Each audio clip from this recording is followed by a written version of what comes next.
Is astrology a guide to aid us in mastering the universe? This is the Cosmic Community Podcast with Galactic Ambassador Stacey Dredd. This astrology report is for the week of April 8th. We start the week smack dab in the midst of a huge planetary conjunction. We've got actually 4 planets, well, 3 planets and 1 point, the North Node, but we'll just consider it a luminary here because it has its own story to tell in this quadruple conjunction. So Venus, Saturn, Mercury, and the North Node are all in the between 24 and 26 degrees of Pisces.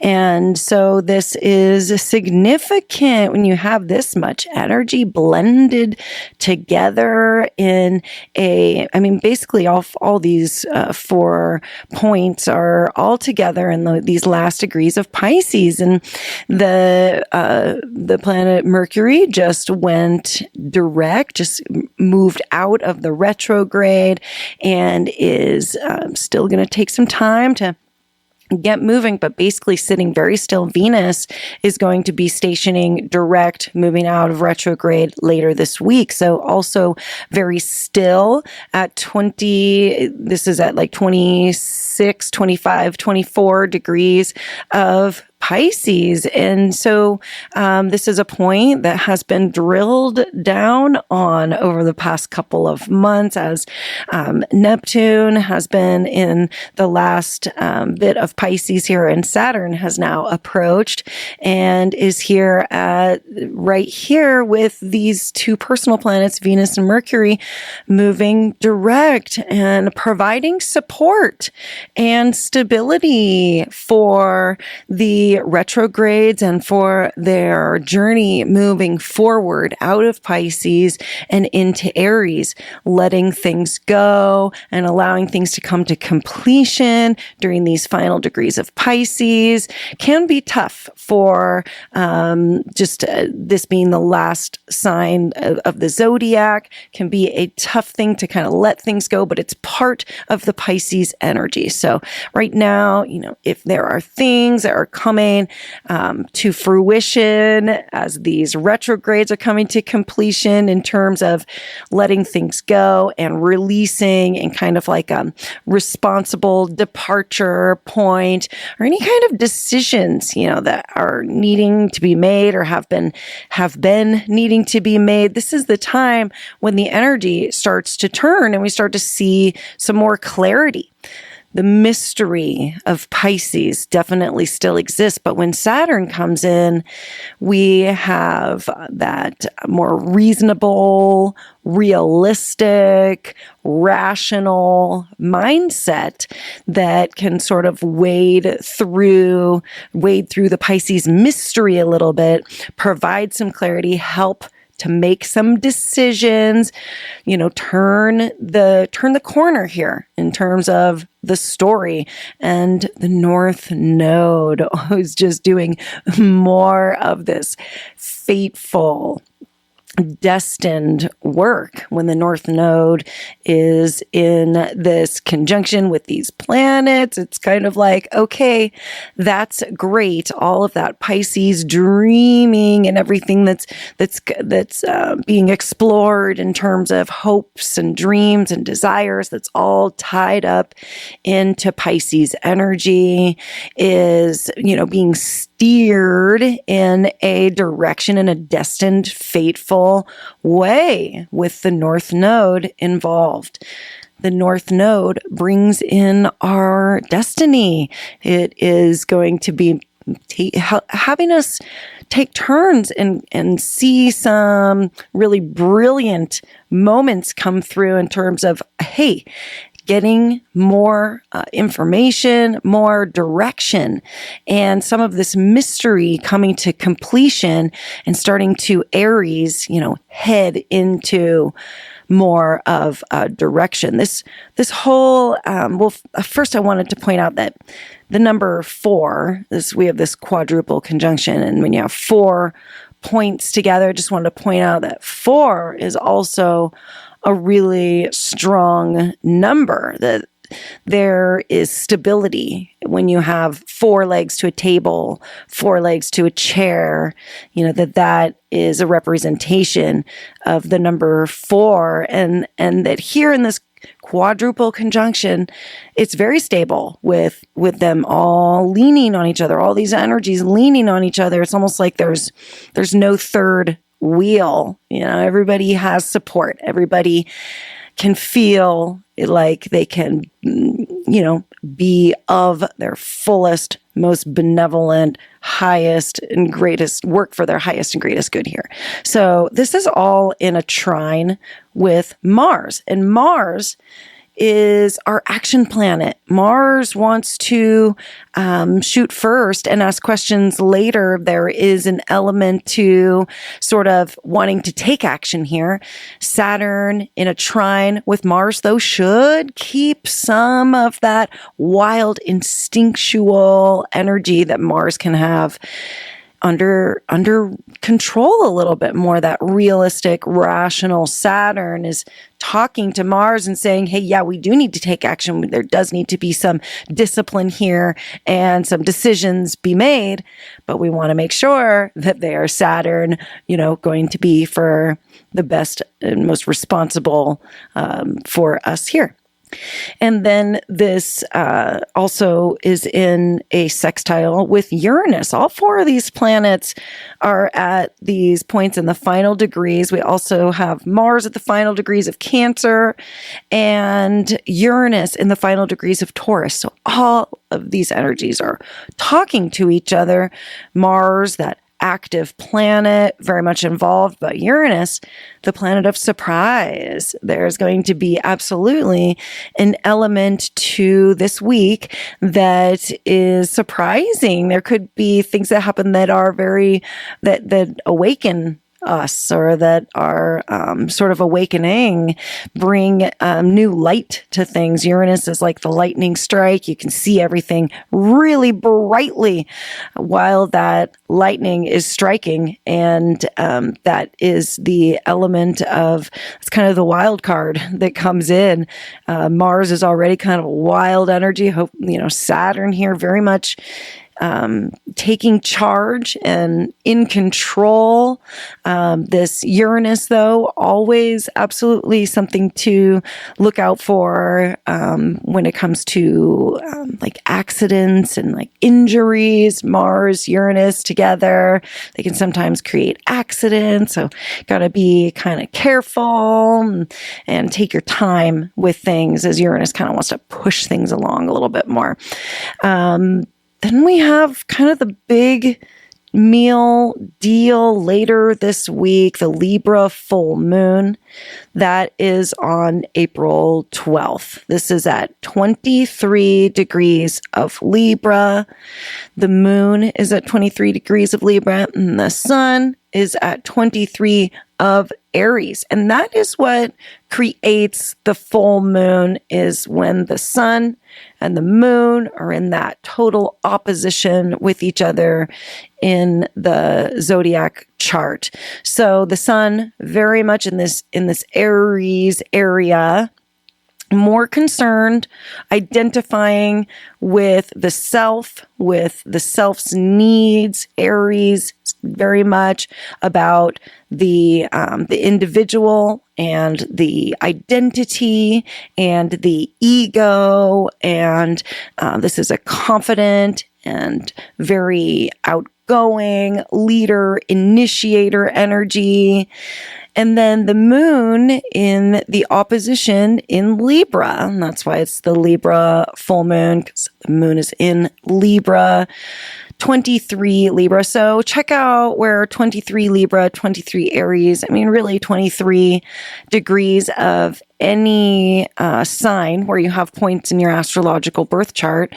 The astrological birth chart is an amazing tool to have, because you can actually see where these where these aspects and planetary conjunctions are taking place for you, which area of your life is going to be affected by it. And you can really dive in deeper and start to understand how the astrology really affects you personally by having your astrological birth chart. You can get that at astroseek.com. It's a free website. They have free birth chart calculator on there. And so you look at 23 degrees of Libra, and you can see where the illumination, where this big climactic point is going to land for you. Libra is in general the sign of relationships. It's the sign of the other.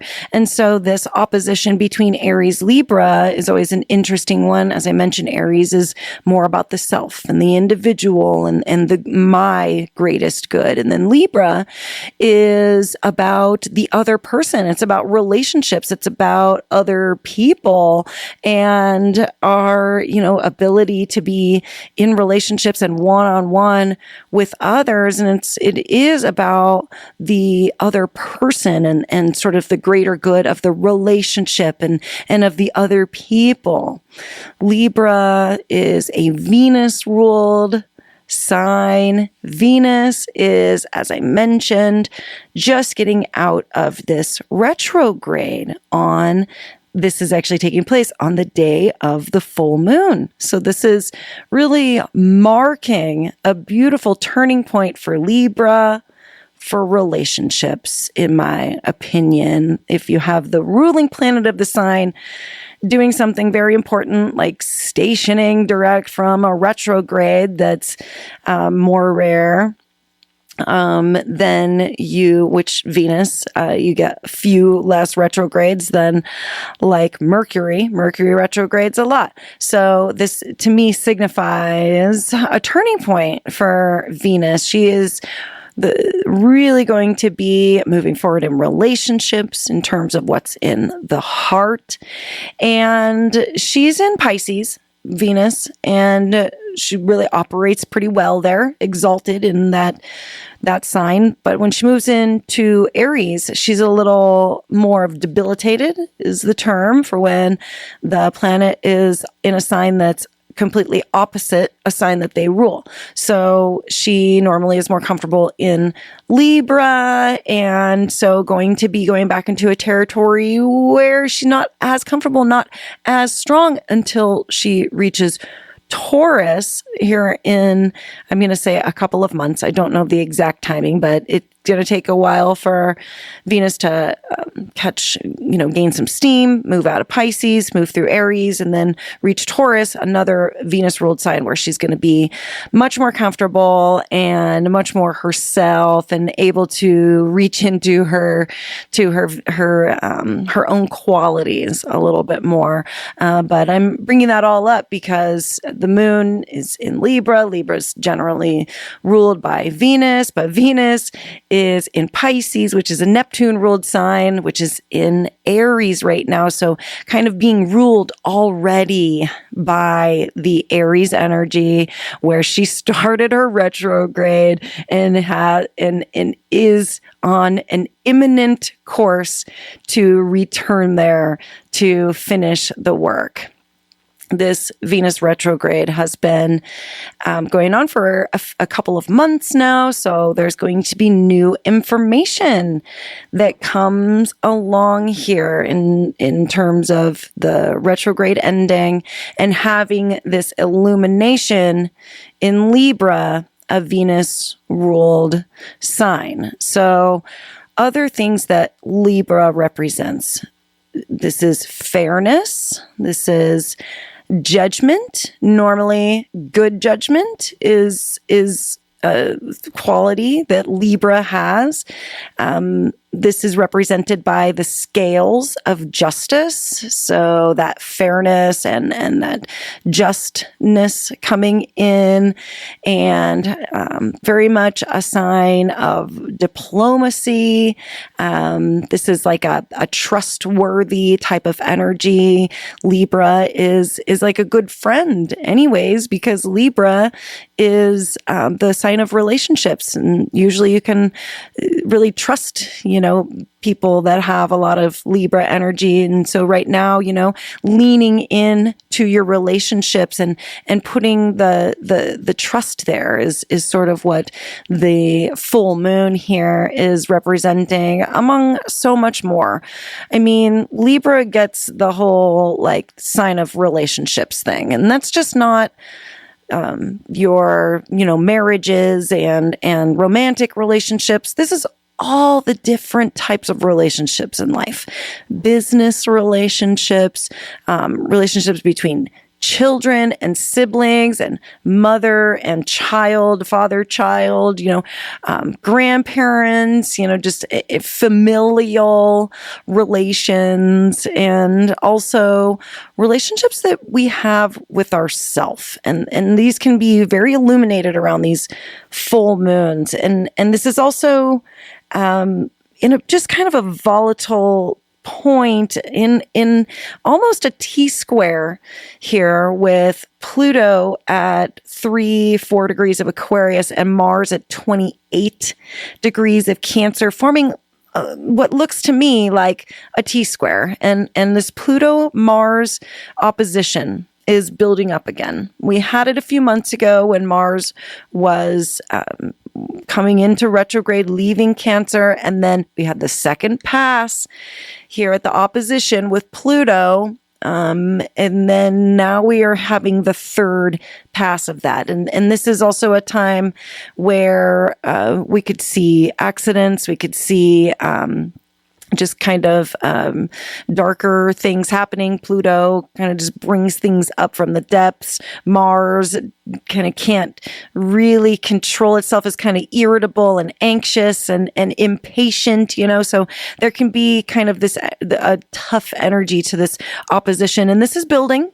This is not perfected for a while, but in terms of it only being 5 or 6 degrees away from the exact opposition, that's enough in play for me to say that we have a T-square here at this full moon, and Pluto and Mars don't always play super well together. So there's a volatility here for sure. And there's also a discomfort going on because the moon is in conjunct to all of that stuff that's going on at those N degrees of Pisces. And an inconjunct is just kind of uncomfortable. It's nothing you can take action on. It's almost like the things that you just have to sit with and accept, and there's nothing you can do about it.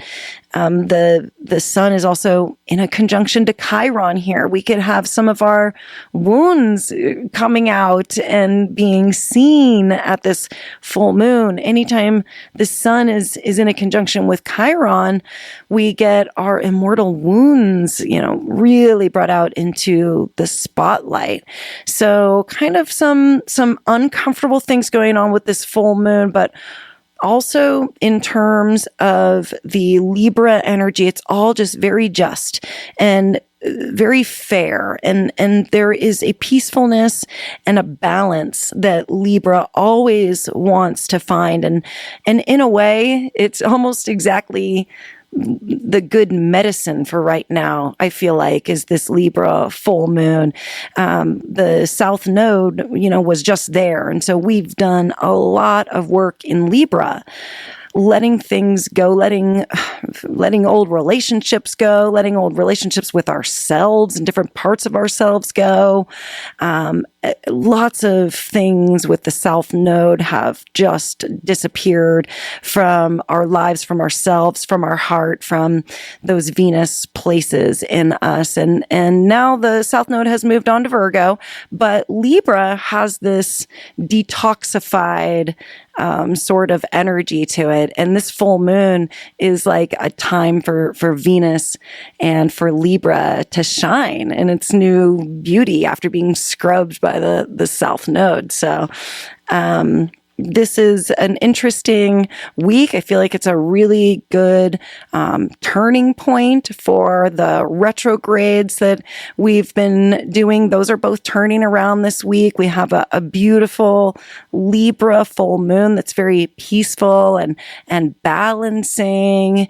And, everything in Pisces is imminently on its way out and is starting to come clear a little bit more. There is clarity on the horizon, and every day there could be new surprises and new action being taken, new decisions being made. And Pisces is very intuitive. So make sure you're using your intuition, looking for these messages, and cleaning up this last bit of this Pisces work before moving on and moving out. So I hope that this was helpful for you, and I hope you have a really good week, and I will be chatting with you then. Take care. Peace. Thank you for listening to the Cosmic Community Podcast. More can be found at kpov.org/thecosmiccommunity.